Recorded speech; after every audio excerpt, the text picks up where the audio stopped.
为了证明拿不出彩礼的男人也会逆袭，我用一首原创歌曲演员，直接在当红歌星演唱会上把所有粉丝给唱破防。一代歌神的我本应走上人间巅峰，却在23岁时查出胃癌晚期，导致我直接穿越平行世界，附身到一位因为拿不出彩礼而自杀的舔狗身上。回忆着因为拿不出彩礼而被劈腿自杀的情，我苦笑着摇了摇头，还真是个可怜又可恨的舔狗啊。不过既然我现在接管了这具身体，作为报酬，这口气我会替你出的。我深呼吸一口气，迈步走进狭小的卧室，本想找一下原身的存款去填一下肚子，可翻了半天却只找到2张演唱会的门票。看着绿色号里仅剩的300多，我自嘲的笑了笑，出去透透气吧，正好看看这个世界的音乐风格有什么不同。说罢便坐着出租车来到了演唱会现场。魔都大舞台外面早已被围得水泄不通，正当我随着志愿者队伍前进时，旁边一个打扮精致的女生正焦急地打着电话，到底行不行啊？马上就进场了，票还没买。女生的声音吸引了我的注意，看着她满身的名牌装扮，我便走过去。美女还需要门票吗？刚挂掉电话的女生疑惑地朝我打量了一眼，不等她开口，我连忙举起手中2张门票。别误会，我本来是要和对象一起看的，但昨天我成功脱单了，所以如果需要的话，我可以卖1张给你。女生听到这话瞬间激动起来，连忙表示多少钱？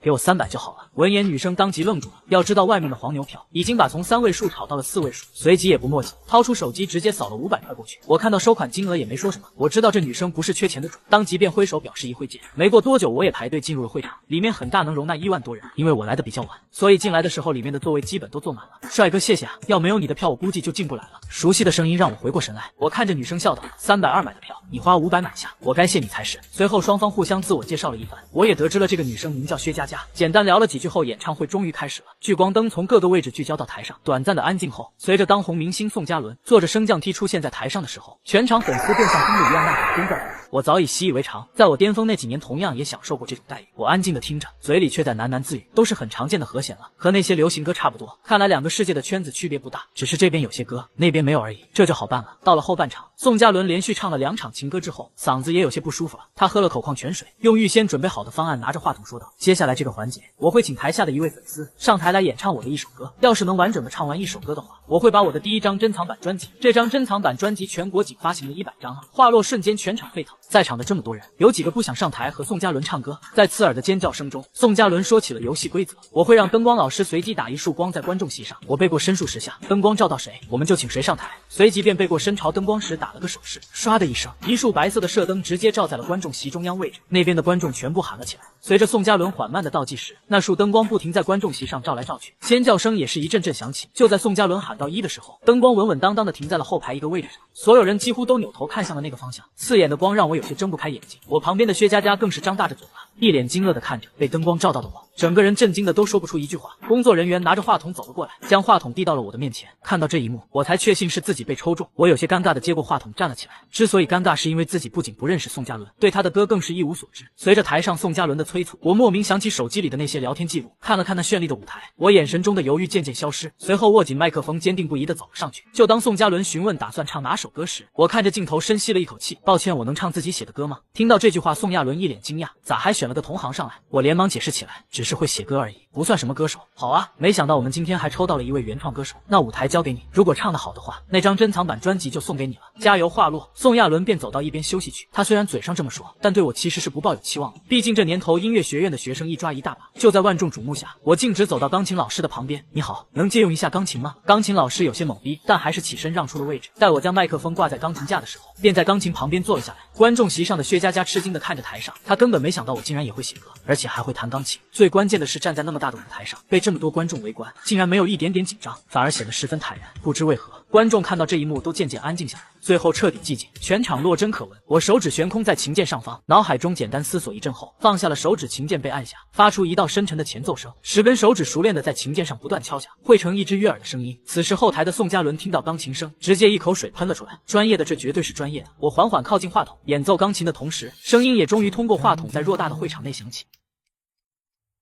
说话的方式简单点，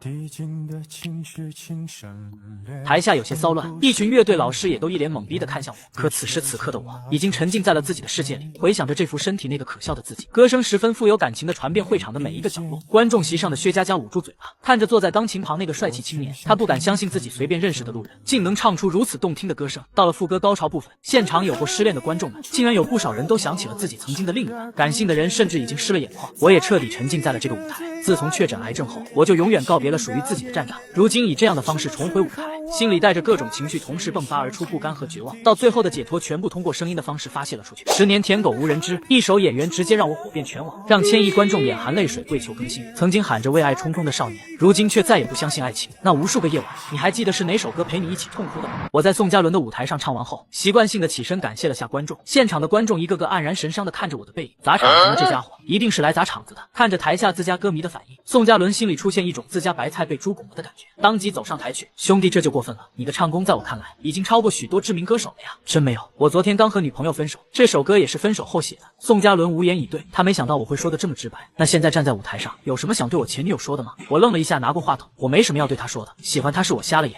台上哗然一声，按正常剧本不是应该说一些祝你幸福之类的吗？此话一出，给宋嘉伦整不会了，尴尬的笑了2声，哈哈，你前女友知道了一定会后悔。最后一个问题，这首歌叫什么名字？我看着台下的观众，淡淡的说了2个字：演员。话落，我便从后台退场。隔天一早，我便去公司辞去了工作，正在思考着接下来要怎么走时，薛佳佳的一通电话给了我惊喜：大神你上热搜了，真的要火了。听到这里，我瞬间想起自己的歌曲还没正式上架到平台，当即询问道：你知道哪里有好点的录音棚吗？我打算把演员录了，顺便还有一首新歌。闻言，薛佳佳直接问道：你现在在哪？我去接你，我这附近就有一家录音棚。紧接着我把定位发过去后，半小时后车就开了过来，一上车便听到薛佳佳的声音：大神看下面那些评论了吗？他们都说你唱的很好了，昨天在现场的时候太吵了，我还没觉得唱的怎么样，但我上午又听了几遍，发现你唱的这首歌真的很好听。太赞了，快别喊我大神了，我上午刚离职，现在是无业游民。薛佳佳很乐观的说道：无业游民怎么了？凭你的歌喉去参加一档音乐选秀节目，绝对能出道的，出道之后就不愁挣不到钱了。很快我们来到一栋大楼下，这地方录歌很贵吧？不贵，一点都不贵。闻言我一脸尴尬，薛大小姐，我现在没了收入来源，总得想想以后吧。薛佳佳关门走下车来，摆了摆手，录一首歌能要几个钱？大不了我帮我付了。走走走，边墨迹。随即我便如同一个小跟班一样跟了上去。进到录音棚后，我戴上耳机朝外面比了个 OK 的手势，外面的工作人员也给薛佳佳递了个耳机，随即便让我开始。紧接着我在里面将演员又给唱了一遍。唱完后，外面的工作人员脸色都变了。他作为音乐老师，这些年给许多人录过，包括明星也不在少数。可每次跟他们录完以后，后期都需要修好久。但是听我唱完一首歌后，他惊讶地发现自己竟然挑不出哪里需要修音的地方。一番操作过后，成片很快便出来。男人激动地说道：我帮人录过无数个，你这首歌在我心里能排第一。我道过谢后，便紧跟着将早就准备好的第2首歌也录了下来。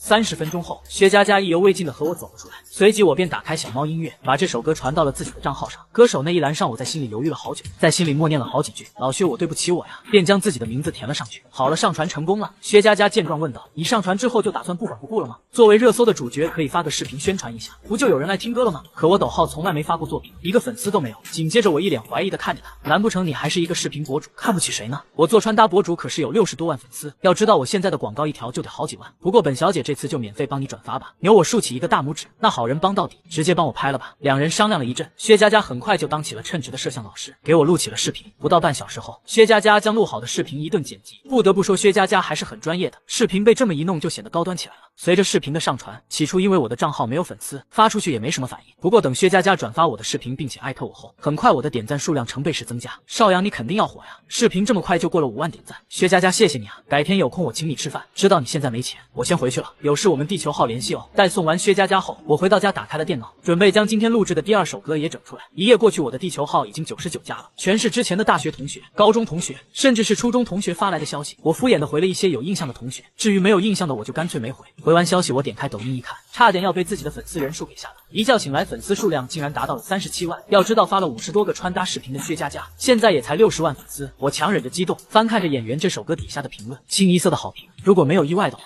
这几天就会有经纪公司联系自己签约了。身为过来人，我很清楚，以现在的自己根本没资格和经纪公司谈条件，我还需要更火才行。男人患上癌症意外穿越重生，竟附身在因为分手而自杀的舔狗身上，如果不是喜欢，又有多少人甘愿低头做舔狗？思绪过后，我掏出手机，将昨晚弄好的第2首歌转发给了薛佳佳，想让她点评一下。过了好一会，等来的却是经纪公司的邀请。我早猜到会有经纪公司找我，但没想到这么快。我很快回消息婉拒了，因为我想到了一个提高自身流量的办法。就在这时，听了2年半音乐的薛佳佳发来一个表情包：大神请收下我的膝盖。我看着她的反应，意料之中。薛佳佳能帮我个忙吗？我想拍一个清唱的视频，现在我的粉丝已经接近40万了，这样可以更好的提高知名度。闻言，薛佳佳立马答应，当即就订好的碰头餐厅。我到了之后没过多久，薛佳佳也到了。等很久了吧？我路上有一点堵车。没有啊，我也是刚到。薛佳佳举起胳膊打了个响指，把服务员喊了过来，很利索的点了几个菜后就和我聊起了正事。咱们就现在开始拍吧。这个音乐餐厅大厅刚好也一台钢琴，我起身走到那架钢琴前面按了2 2下，钢琴却发出一道刺耳的声音，怪不得没人在这里弹琴，原来这钢琴坏了。就在我准备回到自己位置上的时候，一个中年男人跑到我跟前，不好意思，那钢琴早就坏了，上次我请调音师来修，结果他说已经没有修的必要。小兄弟，我弹钢琴是要……我挠了挠头，指着薛佳佳找了个借口，我朋友想听我唱首歌，我寻思用钢琴伴奏呢。老板瞅了一眼薛佳佳，悄悄给我比了一个大拇指，还不等我解释，老板一巴掌拍在我肩膀上，我还有一把吉他我会弹吗？闻言我心中一喜，表示完全没问题。话落，我便拿着吉他回到了自己的位置上，随着薛佳佳调试好镜头，我也将吉他的音调整好了，伴随着我那磁性的声音响起，不知道为何，原本还有人说话的餐厅便很快安静下来。如果有人在等他，拨弄他的头发，思念刻在墙和瓦。如果感情会挣扎，没有说的儒雅，把挽回的手放下。我每次只要一唱歌，就会全身心的投入，手指熟练的拨弄，琴弦转轴拨弦接，感情自然而然的流露出来，无力感心碎感这一刻全部体现了出来。我们的爱情到这儿刚刚好，剩不多也不少，还能忘掉。我应该可以把自己照顾好。在进入副歌的那一刻起，这首歌的情绪也拉到了高潮。随着一个合适的曲调，我没有唱完全部直接收尾了。薛佳佳看着镜头里的我，愣住半天才反应过来，连忙按下暂停保存了下来。而这个时候，周围的其他客人竟然也不约而同的鼓起了掌。我向客人道谢以后，便看向薛佳佳，哪知她猛地一抬头，我正好俯下身看视频，两双眼睛的距离拉近到了10厘米，我甚至能感受到薛佳佳呼出的热气。我连忙起身挺直腰板，那个该发视频了。就在我拍摄完刚刚好后，便直接上传了上去。随后我回到座位上，和薛佳佳刷着视频底下的评论，一边聊着未来的打算。突然一条私信引起了我的注意，对方还是某鹅官方账号，大致内容就是在下个月的15号，某鹅视频要录制一档名为《阳光之子》的选秀综艺，本来已经确定了参加的人员，但有一个选手临时放弃了。节目组在网上看到我的视频后，就想邀请我顶替那人的位置参加节目的录制。看到这个消息，我连忙问起关于节目的流程。现在我在网上如同定时炸弹一般爆开，对于节目组来说就是自带流量。对方很快就把大致的赛程发了过来，我确定没问题后直接答应了下来，然后将联系方式发了过去。回完消息后，我紧接着便将这个好消息告诉了薛佳佳。闻言，薛佳佳一脸惊讶，随后端起眼前装满椰汁的杯子，加油祝我一次性就出道。我也举起杯子和他碰了一下道谢。屏幕前的你是否也是一个平凡人？在这个繁华且忙碌的时代，我用一首平凡之路唱醒了无数活在幻想中的人。每个人都认为自己是主角，却在前进的道路上撞得头破血流。有些人也曾辉煌，但在名利双收后却选择了回归品，因为他知道只有甘于平凡，才能找到最真实的自己。随着时间的流逝，很快便到了要去鹏城的前一天。一大早，薛佳佳就给我打来了语音电话，说想给我送行，并且还准备了一份礼物。当我来到她的住处后，看着客厅里奢华的装修，心里还是不免感叹一声，早知道她是一个富婆，没想到这么富。我看着窗外的景色好奇起来，一个人住这么大的房子，晚上会怕吗？我已经习惯了，你先等我一下，我去给你拿礼物。说完便从衣帽间拿出一个长方形快递，我看着他双手抱着有些吃力，不免有些好奇起来，这么重，什么东西啊？拆开不就知道了吗？我把快递放在桌子上后，用开箱刀将胶带割开，打开后引入眼帘的是一个吉他盒子。我看着上面印有泰勒的英文，如果没记错的话，这把吉他至少也得7、8千，顶得上我在广告公司打工2个月半。不行，这太贵重了，我不能收。闻言，薛佳佳早就想好了借口，这礼物也不是白送给你的，我也有条件的好不好？你要是在璀璨之子成功出道，以后肯定能接触到很多的明星，到时候帮我要他们的签名，最好能让我跟他们合照，我这也算是一种投资了。听完我摇头笑了笑，将吉他从盒子里拿了出来，开始给吉他调音。看着我坐在沙发上，一脸认真的调着琴弦松紧，薛佳佳这会儿才终于明白，为什么电视里总说认真时候的男人才是最帅的。等所有音都调好之后，我抬起脑袋笑道，那这把吉他算我借的，要是我出道，这吉他我就当礼物收下，要是我没出道，这吉他我录完节目之后就还你。闻言，薛佳佳摆摆手，随便吧。第二天，节目组的大巴车准时的将我们送到了目的地，我背着薛佳佳送自己的吉他，便跟着队伍下车。一群人在工作人员的指引下，浩浩荡荡的来到了录制后台。此刻几十个人挤满了整个房间，他们三三两两聚在一起聊着天，让我仿佛置身于菜市场中。随后我找了个角落位置，闭目养神起来。原本想和我搭话的人，看到我这个样子也都放弃，不是我不合群，只是在我看来，周围这些人就跟小孩子一样。前世我19岁就出道，23就成为了1线明星，30岁之前就将娱乐圈各个领域走个遍。突然一道呼叫声打断了我的思绪，请问谁是邵阳？一个工作人员走了过来询问。我睁开眼，举起手示意了一下，请跟我来一下，导演有话要跟我说。我不明所以，但还是起身跟了上去。到了导播室后，那个工作人员将我带到了一个穿着红色西装的女人面前。你好，很高兴我能来参加《阳光之子》的录制，我是这档节目的总导演吴丹，叫你过来是因为其他选手在节目筹备的时候，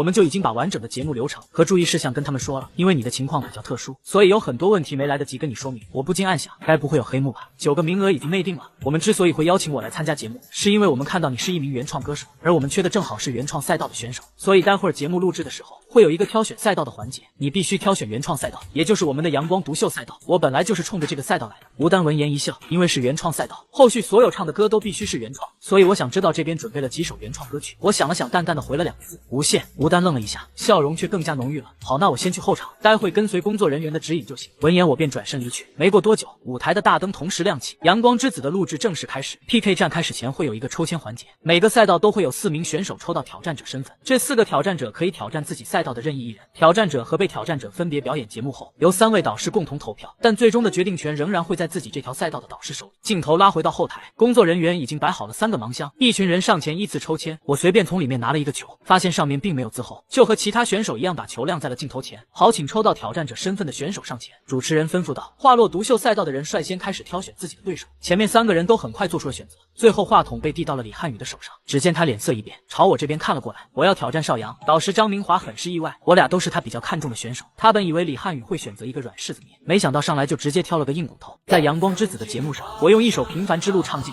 社会人的内心独白，成功晋级下一期。然而此刻的我看着李汉宇身上的标签却笑了起来。东皇娱乐的人，那个挖了我前女友的公司，这次看来不用手下留情了。表演正式开始，上场的顺序是根据刚才挑选人的顺序一样，也就是说我是倒数第3个上场，就算没有录到后半夜，估计也要到11点左右。很快时间便来到了晚上，轮到李汉宇上场了。在公司的安排下，他拿出了本应该在决赛上唱的歌曲，这首歌的名字叫做《归乡》。和我预料的一样，这是一首唱家乡的歌，不吹不黑的话，歌词写的确实不错。一首歌4分钟，从开始到最后几乎没有什么失误的地方，而这首歌带来的反响也十分不错。尾音一落下，全场就响起了热烈的掌声。3位导师也是听得非常满意，就是唱功还有待提高，有好几个地方的转音还是有一点点瑕疵。随后李汉宇便走了下来，从我旁边擦肩而过，看到李汉宇那张稳操胜券的脸，我嘴角微微扬起，露出几分难以察觉的笑容。这首歌是不错，但也仅仅是不错而已。要知道我的脑袋里可是装着另一个世界的精品歌曲，单纯比作品就算把台下那3位导师一起加上都是渣渣。我来参加阳光之子，不是为了跟谁比，而且为了告诉全世界，我邵阳是来降维打击的。李汉宇看到我扬起的嘴角，脸上的笑容瞬间凝固起来，他在笑，他竟然在笑。刚才还稳操胜券的李汉宇心里再次变得不安。麦克风架好，吉他抱在怀里，我平静地看着台下的观众，伸出食指放在嘴边，做了一个嘘声的动作。观众渐渐安静下来，大屏幕上出现4个大字：平凡之路，白底黑字，没有任何的背景。随着我的手指熟练的拨动，吉他琴弦前奏声随之响起。这首歌是那种自带情绪渲染，如果静下心听的话，会感觉这首歌的曲子很符合歌名，给人一种很深沉很朴实的沧桑感。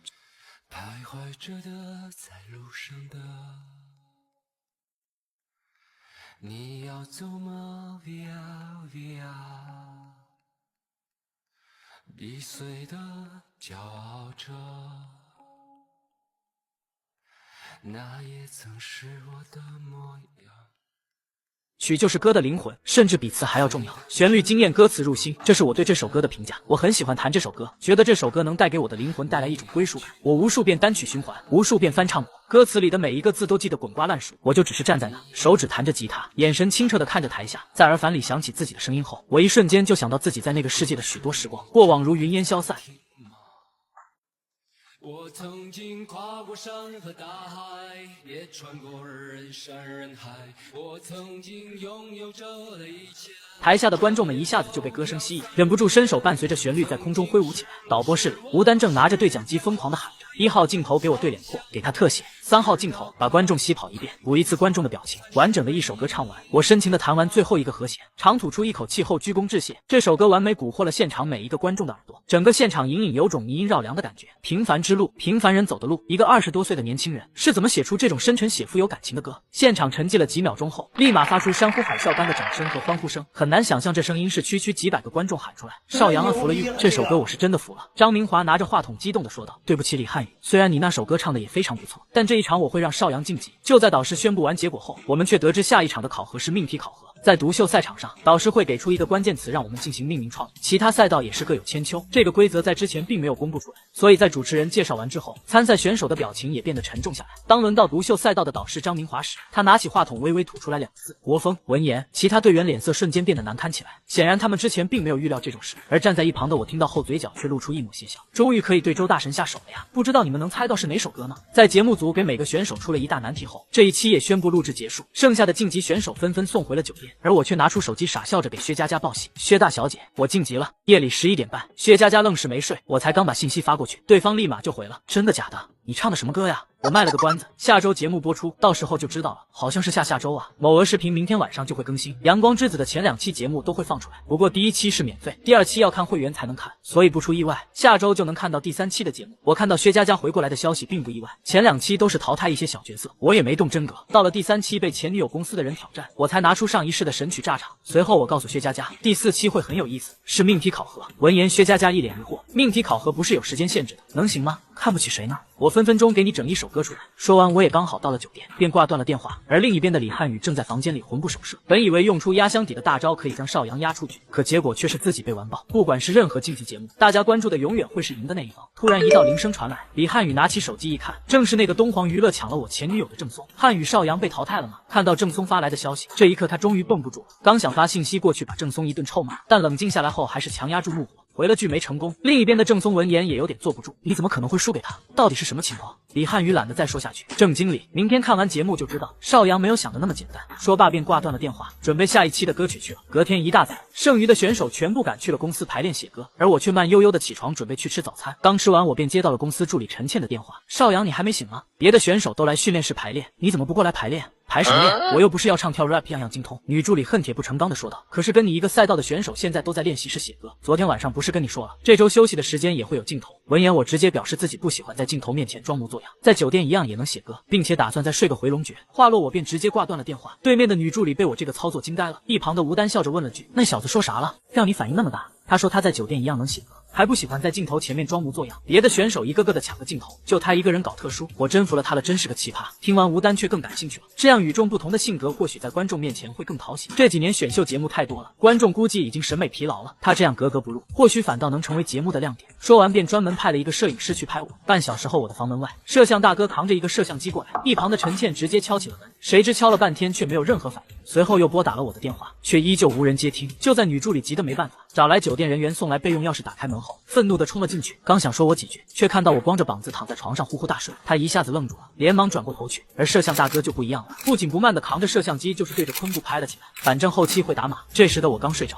听到动静后迷迷糊糊睁开双眼，朦胧中就看到一个大汉正站在床前，一脸坏笑地看着我。我眼睛一睁，瞬间惊醒过来，卧槽，谁呀？说完连忙拉起被子捂住上半身，犹如一个受气的小媳妇。摄像老师一句话也不说，只是扛着摄像机笑眯眯地看着我。陈倩这时才抬头说道：舞蹈吩咐过了，接下来几天除了睡觉上厕所之外，这位摄像老师都会跟拍。闻言我一脸懵逼，至于吗？看到他们丝毫撤退的打算也没有，直接用被子蒙住脑袋。我们爱拍就拍吧，走的时候帮我把门关好。陈倩看搞定我以后，就安排摄像大哥留下来，自己扭头就走。就在摄像大哥以为我会起来编写歌曲后，我的做法却让他直接崩溃。我蒙住头后便没了动静，摄像大哥举了2个小时的摄像机就拍了我睡觉的场景，实在受不了了，连忙打电话给了吴丹。舞蹈我实在受不了了，这家伙蒙着头一睡就是2-3个小时，我真的扛不住了。您看，直接在房间安装几个摄像头得了。吴丹听后也是一脸无语，只能无奈批准了，但还是让摄像大哥留下来监督我。摄影师蒋万森满口答应，只要不是让他一直举着摄像机拍我睡觉，他什么条件都愿意答应。我醒来的时候看着房间的摄像头，已经见怪不怪了，瞥了一眼就不再搭理。随后洗漱完，直接坐在沙发上刷起了抖擞。到了晚上，我看着一旁重新举起摄像机的蒋万森，咧嘴笑道：外国人都说国风歌曲垃圾，龙国的娱乐圈更是连一个国风代表作都没有。我直接用2分半的时间就将一首蓝星神曲编写出来。老蒋走，去干活了。晚上10点，工作人员正打算把乐器室里面的灯给关了，我走到他身后，突然冷不丁说了句：晚上这里会关门吗？突然的声音差点给小姐姐吓尿。待她平复好情绪后，看到我背着吉他又提着电脑包，便明白了过来。腰练可以，但是走的时候记得把灯关了，把门带上。说完便气呼呼的走了。我带着老蒋走了进去，一进房间，我便看到了各种各样的乐器。见状我心中一喜，直接把乐器室的所有乐器玩了个遍。明明这乐器室只有2人，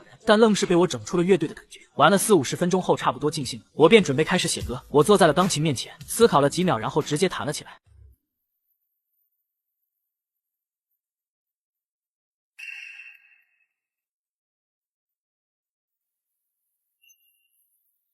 老蒋虽然是个五音不全的家伙，但也分得出曲子的好听和不好听。看到我一口气弹完整首曲子后，心里只有一句话：你真他娘的是个人才。曲子弹了3遍之后，我便打开电脑开始写词。蒋万森上前想拍一下电脑屏幕，结果直接被我挡住了。老蒋，现在别拍了，给宝子们留点悬念。就在我将歌曲编写完后，看见一旁跟了我1天的老蒋，老蒋别拍了，我请我喝酒去。闻言，蒋万森还有点难为情，这不好吧？有什么不好的？反正你的任务就是跟着我，咱们要喝多了，我醉了你也就省事了。说罢便拉着老蒋去了夜市。蒋万森还是第一次在工作的时候能像休假一样放松。我带着老蒋在附近的大排档点了几样爆炒的下酒菜，再来上一桌子烧烤和1箱啤酒。对于忙了1天的男人来说，这里简直就是天堂。老蒋干你们这一行也不容易吧？我撸着肉串挑起了话题，老蒋喝了口冰镇啤酒，打了个惬意的嗝。现在这社会干哪一行容易啊？我这个年纪能有份工作就不错了。今天晚上这事我可别说出去，要不然我指定得挨批。我不像你这么年轻，万一丢了饭碗，再想找个新工作可就难了。闻言，我拍着胸脯保证起来，我怎么可能说出去？我又不是不知道，我在节目里又没什么朋友。蒋万森想了想也是，在酒店那么久，根本就没有人找过邵阳，别的选手都是3、5成群的，就只有他特立独行，吃饭练歌都是一个人。紧接着我便提起了今天房间摄像头的事情，老蒋帮我跟后期说一声，别他妈把我隐私剪进去了。你们舞蹈纯是脑子有坑，竟然在我房间里安装摄像机，弄得我每天跟坐牢一样。闻言，蒋万森心虚的喝了口酒，硬是没敢把这主意是他出的说出去。随着几杯下肚，我俩便吹了起来。一旁的老板看了都直摇头，看了眼桌子旁边那1箱啤酒，和之前人比简直太辣了，特么的1箱都没喝完就全醉。快到12点的时候，路边上一辆3轮车慢吞吞的过去，我的目光一下子就被吸引过去。我记得很清楚，当初为了补贴家用，妈妈早年就是骑着3蹦子在大街上叫卖，父亲也只是一个再普通的工人。想到父母还在家里为了我结婚买房子而辛苦挣钱，我想尽快出道的心更加急切了。看到那个大婶艰难的踩着踏板上坡，我当即便起身走了过去，就像小时候帮母亲一样，在后面推了起来。大婶感觉有人在帮忙，推车后也是连连道谢。夜深人静下，大排档里的人都在喝酒，谁也没有注意到这一幕，只是没人知道，被蒋万森专门放在了一个椅子上的摄像机并没有关机，镜头一半被挡住，另一半却正好对准了路边。我返回后看着已经醉趴下的老蒋，本想整个代驾，可这里离酒店只有不到10分钟的距离，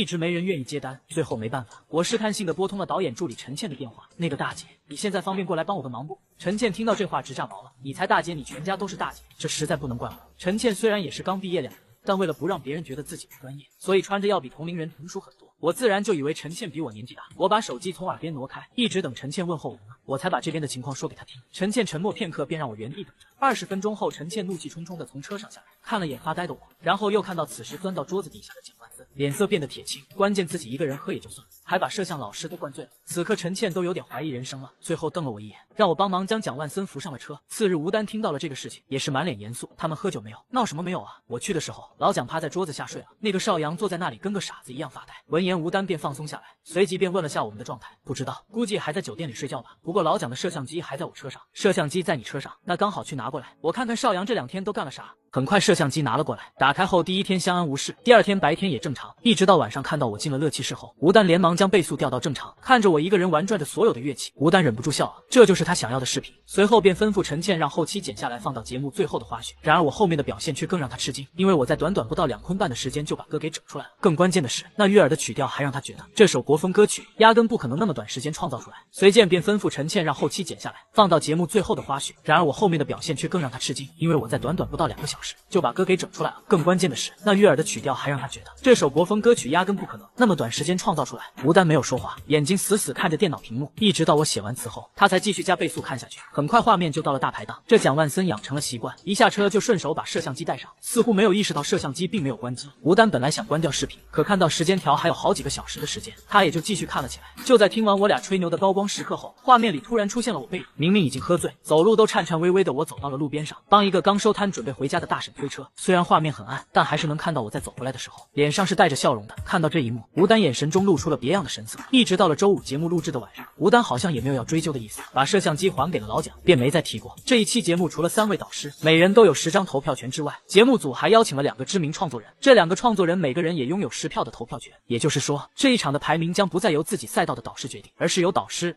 创作人、观众3个不同的受众群体一起决定。到了7点整，节目正式开始录制，2位神秘的创作人也出现了，宋从文和陈梦。这2人都是著名的制作人和作曲，各自都有着几个名气不小的作品。介绍完2位创作人后，表演就正式开始了。前面几个人的表演我看得漫不经心，实在是没什么亮眼的地方。至于和我一个赛道的人，他们写的歌听上去倒有几分国风味道，可是旋律和现在网络上很多古风歌手唱的歌相差不大，基本上都是一个调。终于在漫长的等待之后，下面有请独秀赛道最后一位选手邵阳上台。听到屏幕里传来的声音，我踏步走上了舞台。宋从文和陈梦都听过我的那首《平凡之路》，看到我上台后，眼神中明显有一些期待。随着我在钢琴旁坐下，调整好麦克风后，一道婉转动听的旋律从我指尖跳出来。下一刻，我那充满磁性的声音响起。手背勾勒出情话，笔锋浓转淡，眼神描绘的牡丹，一如你梳妆，冉冉檀香渡过窗，心事我了然，宣纸上走笔至此各一半，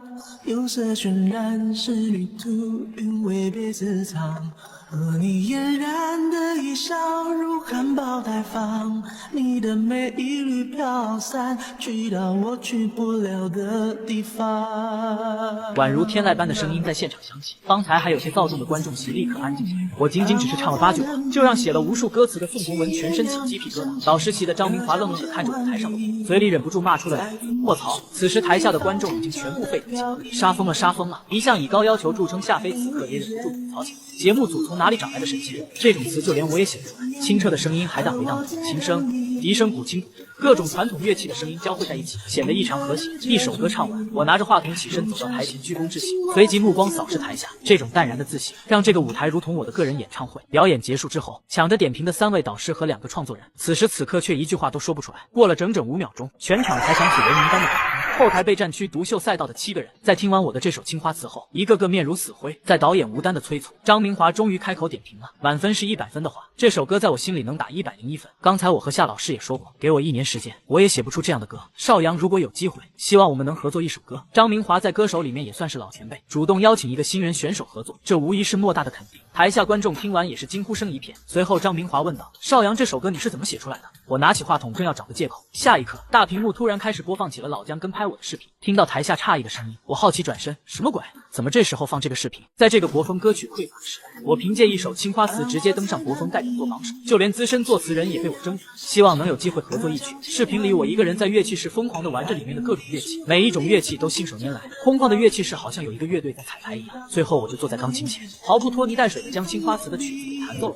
节目组的后期还配上了字幕，他这周就只来了1次乐器室，其他时间他都在床上睡觉、玩手机、吃饭，最后还有一张我推3轮车的照片，只是画面太矮，加上照片切得太快，也没几个人看清。等大屏幕上的视频播完之后，宋从文忍不住问了句：这首歌真是在这么短的时间内写？闻言我在心里默念了3遍：周董对不起。随后便大方承认下来，我现在不管那么多，我要红，我要出道。在各位导师无一例外的满分点评后，屏幕上也是立刻浮现出我本场的最终得分197票。看到这个分数，后台的选手一个个全懵逼了。要知道满分才200票，我只差3票就是满分的成绩，这特么的还怎么比？我看到自己的票数后并没有显得很激动，鞠躬之后就不下台了。我正准备走时，一个略显丰腴的女人迈着高跟鞋走过来，递给了我一张名片，说道：我是杨采薇的经纪人，这是我们工作室的名片，如果最后没什么想要去的公司的话，可以考虑一下我们的工作室。最近当红的王依依和孙敏都是我们工作室跑出来的。我礼貌地接过名片便转身离开了。我并不意外杨采薇会让经纪人给自己联系方式，这2期节目播出来后，肯定还会有更多的经纪公司以及工作室找到我。不过我现在并不着急，我在等自己火到一定的程度，等有一定的流量后，再挑选一家公司签约。这期一下子淘汰掉了6个人，回去的大巴车上空旷了许多。我坐在靠后的位置上，掏出了手机给薛佳佳发了一条消息：我这边录制结束了，小小的剧透一下，第4期播出来我可能会火。闻言，薛佳佳露出一副你说啥就是啥的表情。我刚看了我的微博粉丝，现在是56万。第4期节目播出之后，我信不信能涨到100万？我不信我们就赌一把。要是我微博粉丝100万，我请我去魔都最贵的餐厅吃饭。我要是没到100万，随你处置。闻言，薛佳佳直接吐出2个字：接了。周6傍晚，在家里宅了好几天的薛佳佳，终于打算出门了。她要去参加一个属于闺蜜之间的聚会。作为一个年纪轻轻就能住上汤臣一品的富家千金，她身边闺蜜的身份自然也不会差到哪去。没成想她们竟想要创办经纪公司，还物色了一个新人，但还没有跟她谈合约。今天让雨涵组这个局，就是想让大伙看看，如果都觉得 OK 的话，就想办法通通关系，和她联系一下。哪个新人啊？吕梅故意卖了个关子问道：你们最近有看某鹅视频的那档阳光之子吗？几个大小姐我看我都摇了摇头。薛佳佳欲言又止，但看到一群人都摇头，她也就把话咽了下去。赵胜男看了一眼时间，说道：正好第3期节目快开始了，大家一起看看吧。好啊。秦雨涵起身找到遥控器，打开了电视。赵胜男用手机打开某鹅视频，把阳光之子的第3期点开后就投放到了电视上。6个女生一边叙旧一边看着节目，每次一个新的选手上台，秦雨涵、程婷婷便都会问一句：“梅姐是你看中的新人吗？”吕梅每次都是微微一笑，摇头道：“不是，继续看吧。我看中的和其他选手不一样。”进度条不断前进，薛佳佳莫名紧张了起来。终于在进度条快结束的时候，李瀚宇和我终于登场了。一首《归乡》唱的6个女生都有些陶醉，尽管她们从歌词里面听出那种思念家乡的情感，但还是被李瀚宇的歌声给感染了。梅姐这个肯定是吧？看到现在为止，就她唱的最好，长相也还可以。可吕梅仍然还是摇头。归乡唱完，李瀚宇走下舞台，我站在了舞台当中。一切就绪后，我的歌声在偌大的客厅里回荡起来。一首4分钟的《平凡之路》唱完，不仅台上的观众全部安静下来了，沙发上的6个女生也都沉默。就在薛佳佳的脸上都快要露出笑容，吕梅突然说道：“我和盛楠看中的就是他，邵阳。他没有签公司，是以个人的身份去参加的节目。现在节目才进行到了第3期，如果我们给的筹码合适的话，我想他应该会答应。”薛佳佳顿时傻眼了，看到吕梅一副已经做出决定的样子，薛佳佳还是小心翼翼地说道：“梅姐，邵阳他是我朋友。”什么？5双眼睛直勾勾地看着薛佳佳，薛佳佳自己都感觉有些不好意思，她低着头小声解释道：“我和他之前在演唱会认识的，他卖给我多的门票，不过他人还可以，我们一直有在聊。”吕梅起身坐到薛佳佳旁边，伸手搂住了她的肩膀，脸上带着淡淡的坏笑道：“他人还可以，又是你朋友，那该不会是男朋友吧？”什么呀？佳佳站起身，真的就只是朋友而已，你们别胡说。秦雨涵、吕梅、沈淑华5个人发现薛佳佳有些脸红，都很有默契的看破不说。佳佳平时可不这样，能让你脸红的人，这还是第一个。吕梅拉着薛佳佳的手笑道：“既然都是朋友，那找个时间约他出来聊聊呗。他录节目呢，哪有时间？阳光之子应该是在新城录吧？你带我去新城找他，机票酒店钱我付。”薛佳佳想了想说道：“这不好吧？赵胜男出主意，要不我现在打电话试试他的口风，看看他有没有这个想法。如果有这个想法的话，再约他见面，我觉得可以。”秦雨涵笑道：“佳佳快点啊，怎么舍不得呀？”秦雨涵一招激将法，直接让薛佳佳破防了。他义正言辞道：“什么舍不得呀？别乱说，打就打，谁怕谁呀？”薛佳佳拿出手机，点开微信对话框。秦雨涵凑过小脑袋一看，发现2人最后的对话是晚上的时候，脸上的坏笑更浓了。“我打电话的时候你们别说话呀！”薛佳佳瞪着周围一群小姐妹，奶凶奶凶的警告道：“知道了知道了，快打吧！”薛佳佳直接拨通了我的语音电话。这会儿躺在酒店床上的我正好看完节目，看到薛佳佳准时打来电话，我一接通便问道：“薛大小姐，我这首歌唱的怎么样？”“一般般，夸奖一下会死啊！”被5双眼睛死死盯着，薛佳佳有些不太自然，都不知道说些什么了。在吕梅眼神暗示下，薛佳佳问道：“那个你有想好签哪家公司吗？”还没有，我顺着话说道：“昨天录完节目，杨采薇的经纪人把他们工作室的名片给我，应该是想签我。今天白天还有2家小型经纪公司加了我，不过我都没有答应。师们提的条件我也不是很满意。”我笑道：“不是跟你说了，这会儿签公司我不能跟他们谈条件，等再录几期我的名气起来了，我就有筹码和他们谈条件。这件事的慎重。”薛佳佳正不知道说什么的时候，吕梅一把从薛佳佳手里抢来了手机，放在自己耳朵边上说道：“你好啊，邵阳，我是佳佳的闺蜜。”我听到话筒里传来别的女人的声音，差点把喝进嘴里的一口苏打水给喷出来。咳了好几声后，我才连回了2声你好。是这样，我刚回国，刚创办了一家经纪公司，最近正好在物色新人签约，正好选中了你。没想到佳佳跟我认识，我和佳佳是闺蜜，你和佳佳又是朋友，咱们要不要找个时间聊一聊？我并没有头脑一热就答应，毕竟新公司的话，可能很多业务会不专业，也没有那么多资源。我正要回话，吕梅一眼就看穿了我的顾虑，我心里一紧。虽然是隔着手机对话，但我却能感觉到电话对头是个精明的女强人。见我没有说话，吕梅直接摊牌道：“我已经收购了一家经纪公司，他们之前也是工作室，在这个工作室的幕后老板被封杀之后，我就接手了。另外，我爸是剧目院线的第2大股东，资源方面不用担心。”秦雨涵、程婷婷等人听到吕梅直接拖出了家底，心里也知道吕梅确实是很想签约邵阳。剧目院线可是国内能排进前3的大公司。我闻言迟疑了3秒钟后，那改天找个时间聊聊吧。下个礼拜星期天我带上薛佳佳一起去彭城找你。薛佳佳立马回道：“为什么我也要去呢？”吕梅递给秦雨涵一个眼色，后者立马把薛佳佳的嘴给捂了起来。想到薛佳佳周末就要来捧场，我心里竟然有些高兴。虽然《阳光之子》播出后，有不少之前的微信好友发来消息，但我没上节目的时候，微信上除了父母之外，1年都没几个人找，所以对于这些自己上了节目才发消息给自己的朋友，我是一概不搭理。我凭借一首《青花瓷》成功俘获富婆的芳心，更是让富婆闺蜜单独为我创办工作室，亲自奔赴新城邀请我加入，而我也是不负众望独占头条。几天时间很快过去，转眼就又到了周5录节目的时候。这一期我终于不是到最后上台了，在第3组的时候我就被抽中，我的对手是真英赛道的一个叫李楚的选手。看到自己的对手是邵阳，李楚脸上的表情真的是比哭还要难看。我和他走上舞台之后，导师直接问道：“你们2个谁先来？如果谁都不想先唱的话，那就猜拳决定。”我正要说话，李楚急忙说道：“我先唱吧。”我见状也就没有再多说什么。李楚之所以要求先唱，也是怕我唱完之后他就没有勇气再去唱，因为上一场我的表现实在太过亮眼。谁也没有想到，李楚要唱的歌竟然就是夏飞新专辑里面的一首歌。夏飞一听前奏就高兴的不得了，毕竟这是他刚发布的专辑，参赛选手唱的话也算是变相给自己宣传了一下。一首歌唱下来四平八稳，除了转音的地方没弄好之外，其他挑不出什么大毛病。在真音赛道走到现在，其实唱功都不会差到哪。请李楚先到一旁等候，邵阳开始你的演唱。我走上台，坐在了钢琴前，三个导师和一群看过前几期节目的乐评员都把视线放在了我身上，眼神中明显有些期待。杨采薇双手抱在胸口，含情脉脉地看着台上，心里却在暗暗道：他怎么还不联系我的工作室？灯光暗了下来，我开始弹唱，前奏一响，大屏幕上浮现出了3个大字：我们俩。我紧靠右第一张照片，不太敢亲密的，属于我们俩的脸庞太天真了，苹果一样的甜的羞涩，太多感触已不同了，世界变了，还是我改变了？夹在书本这相册，滑落的照片让我变什么？好像再一次把这个舞台当成了自己的个人演唱，一片安静中回荡起的歌声，声音很稳，没有一丝波动。最关键的是每一句歌词里都充满感情，就好像每一句歌词都有故事一般，这很难得。当一旁的李楚听完我的歌，就知道自己没得比，这家伙根本就自带把，怕谁来都得输。全场观众沉浸其中，当镜头扫过的时候，每个人的脸都是陶醉的表情，果然不会让人失望。导播间里的陈倩忍不住说：“他怎么每首歌都这么好听？”吴丹笑道：“不出意外，等《阳光之子》结束，他就会一步步成为国内最有名的歌手。”陈倩知道吴丹的眼光是很毒辣，基本他看中的人都不会走。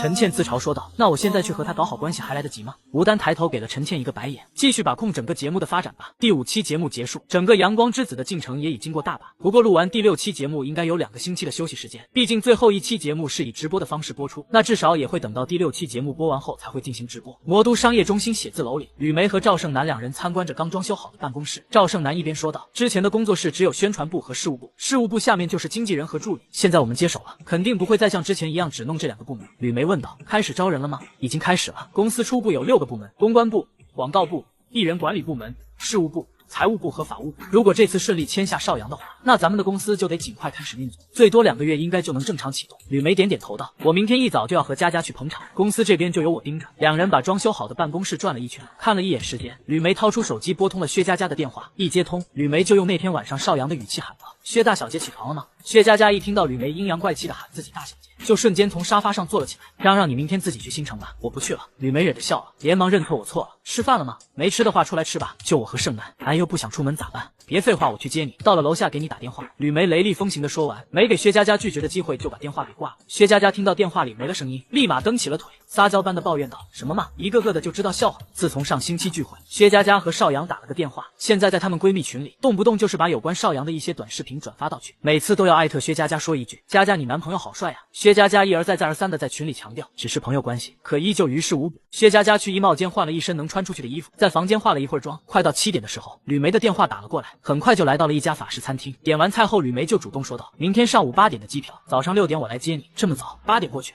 ？2个半小时再开车去邵阳那边，正好差不多饭点的时间。薛佳佳欲言又止，吕梅见状主动问道：“邵阳他之前有没有跟你说过，他想签一家什么样的经纪公司？”薛佳佳摇摇头道：“他只是一直强调签公司要谨慎。另外，虽然他这是第1次参加综艺节目，但好像对娱乐圈很了解，有很多圈外人不懂的事他都知道。”吕梅听到薛佳佳一句句的说有关邵阳的事，脸上又露出了姨母般的笑容。赵胜男点头道：“第1期节目他上台的时候一点都不紧张，从这一点看，他确实要比其他新人成熟。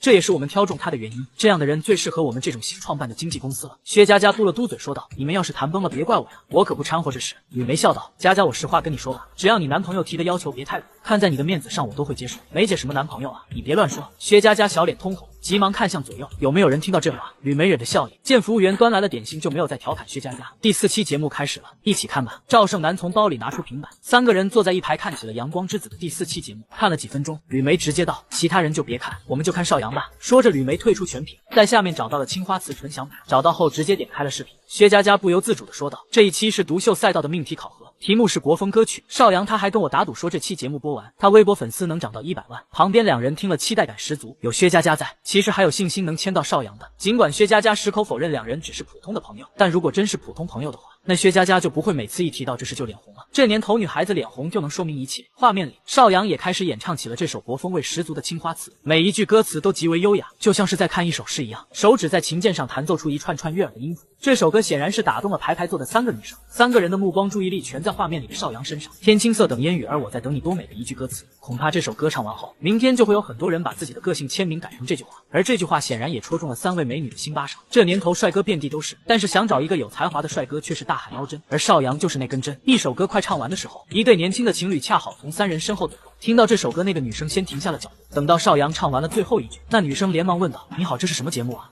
吕梅扭过脑袋笑道：“某鹅视频的阳光之子，这首歌真好听，我回头也要听一遍。”女生说完就挽着男朋友的手走了。吕梅微微一笑，收回视线，对薛佳佳笑道：“佳佳，你男朋友好像很受欢迎哦。”薛佳佳甩给吕梅一个白眼，懒得搭理她，自顾自地掏出手机打开了邵阳的微博主页，粉丝已经涨到了85万。这期节目还是刚刚播出，看到邵阳上台的人并不多。等这首歌的正式版本出了之后，才是真正涨粉丝的时候。薛佳佳退出微博，想到邵阳马上就会火了，不由自主地笑了起来。隔天，薛佳佳便来到了酒店楼下。薛佳佳微信给我发了个消息，酒店里的我穿上衣服换好鞋子就下楼了。我一出现在酒店门，车里面的吕梅一眼就看到了我。原本以为颜值在镜头前后会有一些不一样，没想到线下看到我也并没有什么不同。我的颜值属于耐看的那一种，身高1.78米，听着可能不算很高，但娱乐圈里又有几个人在百科上的资料是真的？你还见过身高1.7米出头的人，但对外声称自己1.8米吗？副驾驶窗户降下来，薛佳佳朝我挥了挥手，我看见后快步走到车前，拉开车门上了车。吕梅侧过身，伸出手笑道：“吕梅，电话里跟你聊过的，路上我订好了餐厅，你没什么忌口的没有？”我摇了摇头，主动问到：“薛佳佳，你看我微博了吗？”“没看呢。”我笑着说道：“今天上午已经破100万粉丝了，等节目录完了，别忘了请我吃饭了。”薛佳佳哼哼唧唧地回道：“100万粉丝就100万粉丝，有什么了不起？好多明星粉丝都过亿了，总得一步一步慢慢来。”餐厅里3个人各怀心思地吃着东西，吕梅一直在等我先提起签约经纪公司的事，可这家伙好像是故意的，从头到尾都在吃，就好像忘了这顿饭的目的是什么。吕梅忍不住了，一直在给薛佳佳使眼色，可往常一口一个梅姐叫的特别亲昵的薛佳佳却当作没看到一样，同样一直在吃东西，见色忘友。吕梅心里愤愤不平，终究还是她先开口：“邵阳，我在电话里说的是你考虑的怎么样？”吕梅等我先开口，我也同样在等吕梅先开口，这种事谁先讲出来，谁就被动了。我放下筷子笑道：“我上阳光之子，薛佳佳帮了我很多忙，你又是薛佳佳的闺蜜，按照道理我应该和你们公司签约，但这件事关乎到我未来的发展，我不好轻易做决定。我这次来本来就是和你商量的，你有什么要求都可以提。”我抬头看向吕梅微笑道：“那你先告诉我，除了电话里说的那些，签约你们公司对我来说还有什么优势？”这家伙的眼神怎么跟能看透人心一样？吕梅第一次被人盯着，有种莫名的紧张感。我们公司刚成立，如果选择签约我们公司肯定会用尽所有资源包装你一个人。我伸出一根手指说道：“一个，如果能说出3个优势的话，我就可以谈分成的事情。另外，我爸手里有条院线，通过这层关系，以后你可以跨界去拍电影或者电视剧，我都可以给你找到资源，而且是比较好的资源。”第2个，吕梅绞尽脑汁疯狂在想第3个优势，可想了半天都没想出来他们公司还有什么优势。毕竟是新公司，在这方面跟其他公司相比，前面2条优势其实都比较勉强。吕梅顿时觉得有些尴尬。来之前，她还以为自己能把握到这场谈判的主动，但就在吕梅说不出话的时候，脑海中灵光一闪，她突然指着薛佳佳说道：“薛佳佳也是我公司的股东，如果你签约我们公司的话，她也是你的老板，这是我们公司最大的优势。毕竟你签了别的经纪公司，以后你们就不可能再经常见面了。”薛佳佳吃到一半听到这话，一双杏眼直接瞪圆了，她呆呆看着吕梅，突然有种被包办婚姻的感觉。我什么时候成你公司股东了？我也愣了愣，扭头看了一眼薛佳佳，沉默半天才笑道：“好吧，那我们谈谈分成的事。”一旁的薛佳佳左看右看，却发现2人都不搭理他，本想反驳2句，却又不知道怎么开口。他气愤地在桌子底下狂跺小脚，奶凶奶凶的表情煞是可爱。经纪公司和艺人谈合同，最主要的就是谈分成上的事，1年之内6次分成，1年之后根据在圈内的咖位重新调整，你觉得如何？半年吧，节目结束后自己就会发一张专辑，这张专辑应该足够让我跻身2线。吕梅并没有怀疑我的实力，她抬起脑袋再次迎上了我的目光。这半年内公司给你提供一切资源，包括衣食住行，那就麻烦帮我找一个近一点的。我喜欢安静。吕梅笑道：“没问题。”我端起装满椰汁的杯子，合同起草之后邮寄给我就好了。那就预先祝我们合作愉快。这时我和吕梅把目光看向薛佳佳，瞬间给薛佳佳整不会了，连忙手足无措地举起杯子，碰杯之后喝了半杯椰汁下去。你们先吃，我去个洗手间。吕梅拿着手机离开了包间，说是上洗手间，但拿着手机出去肯定是去打电话。我看破没说破，这才对薛佳佳说道：“我和你闺蜜签约都是看在你的面子上。”薛佳佳赏了我一个白眼说道：“那我是不是该谢谢你？”“当然，美的你吧。”我笑着问道：“你们什么时候回去啊？”“梅姐让我跟着一起来的，梅姐什么时候走我就什么时候走，还以为你们会在鹏城待2天呢。”我漫不经心地说了一句。薛佳佳愣了一下，稍稍转过脑袋露出了几分笑容，这是在挽留我吗？“邵阳，我们加个联系方式吧，以后随时联系。”紧接着便来到酒店楼下，吕梅说道：“那我们先回去了。”我下了车，关上车门，正准备回酒店房间，薛佳佳突然喊了一声，也跟着下车了。吕梅见状，笑着将车窗户升了起来。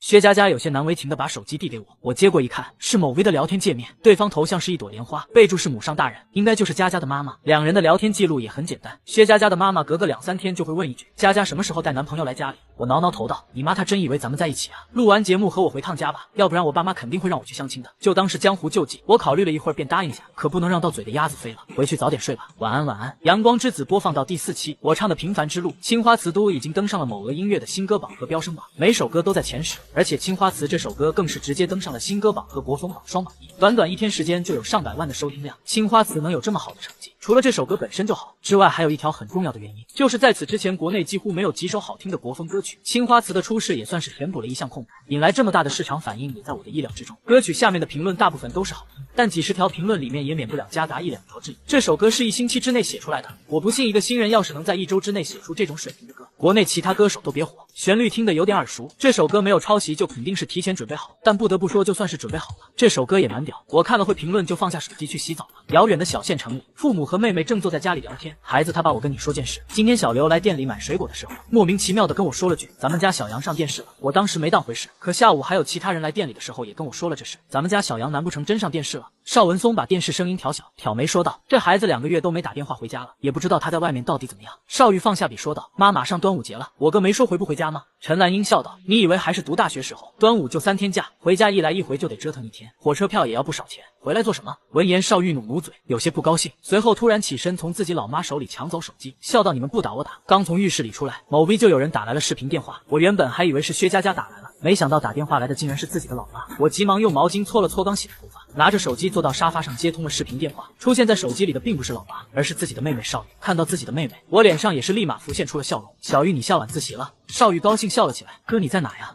怎么跟之前住的地方不一样？在酒店里。哥哥是出差去了吗？邵玉坐到爸妈中间，把手机放到了远处，让3个人同时出现在了镜头里。爸妈最近家里还好吧？挺好的。陈兰英笑着问道。在外面怎么样？我决定摊牌了，自己辞职参加选秀，这是迟早也瞒不住，现在也有了一点名气，这个时间点说出来正合适。我辞职了，不过爸妈你们别担心，我现在在参加一档选秀节目，马上就要比到决赛了。最近已经有经纪公司找到我，跟我商量签约的事，以后我赚的钱肯定会比在之前的广告公司要多。邵文松和陈兰英还没来得及说话，邵月激动地跳了起来。哥，你太厉害了，那以后是不是要成明星了？看到自己妹妹脸上那掩饰不住的笑容，我也笑道：高3好好学习，争取考上交大，以后哥养你。陈兰英拍了一下邵玉，接过手机问道：小杨啊，咱们家没钱没事，走这条路行得通吗？妈，我不用担心，我有分寸了。白天你刘神也到店里说你上了电视，我还以为是他看错了，反正在外面赚不赚到钱都无所谓，照顾好自己的身体就行。你爸和我还做得动。我切换到后置摄像头，将酒店扫了一遍后说道：妈，你看我在这酒店住了都快1个月了，是节目组安排的，不用自己花钱吃饭也是免费的，我在外面过得很好，就放心吧。陈兰英不懂这些，看到自己的儿子确实要比之前精神一点，他也就没有多说什么。邵玉再次凑到陈兰英怀里问道：哥，你上的什么节目？某鹅视频的阳光之子。那就先挂了吧，我要去看你上节目的样子。说完还没等我回话，邵玉就挂掉了电话。他下载了一个某鹅，抓紧弄了起来。陈兰英坐在旁边连忙催促，他比邵玉更期待看到自己儿子上电视，马上就好。邵玉点开阳光之子的第1期节目，然后跳过开头，一直快进，直到我上场。邵玉才兴奋道：是哥哥，真的是我哥。老夫妻2个也凑近了一点，脸上有些自豪地看着手机屏幕。在老一辈的人看来，自己的儿子能出现在电视上也算是给家里争光了。手机里的我动情地唱完了第1首，老夫妻2人不懂什么音乐，一听完就立马问道：玉儿，你歌唱的怎么样啊？评委老师怎么说？手机里夏飞、徐萌萌发表完自己的点评后，老夫妻2人悬着的心这才松了下来。随后邵玉很兴奋地点开第3期、第4期，第一次听了《平凡之路》和《青花瓷》后，邵玉激动地夸赞了哥哥真是太厉害，以后一定能成为大明星的。看着弹幕上全在夸邵阳唱的好听，不知为何